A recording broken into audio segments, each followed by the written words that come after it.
The update, yan David Licauco, pumasok na sa PBB, yan sa bahay ni Kuya, yan masaya yung mga housemate, lalo na yung best friend niya si Justin Yu, yan nag-tiktok pa nga si David, oh.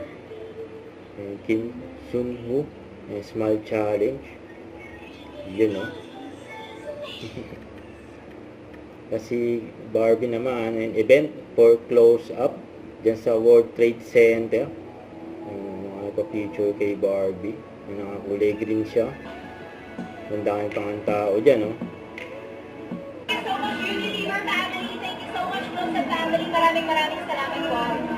Ito po, maraming salamat to all of you who came here today. At sa mga namakyaw ng Close Up, you have a special place in my heart. Maraming salamat. And this upcoming May 17, again, I am inviting all of you, ating mga kasuising, ating mga suke, to please catch us and watch our coolest close-up music video with David Licauco featuring Philippe of SB19. May 17 po yan sa Circuit Makati Activity Center. Meron po tayong music video watch party, kaya aasahan ko po ang inyong attendance. Thank you so much! Yes, at sa mga malalayo, kung gusto kayo makakapunta doon, pwede kayong manood ng live doon sa YouTube channel ni Barbie, sa Facebook Live, sa TikTok Live, at syempre, eto na. Yes, of course. Sobrang dami nang bumili ng close-up Yay! right now. Thank you so much po sa lahat. Thank you so much, Unilever family. Thank you so much, Close-Up family. Maraming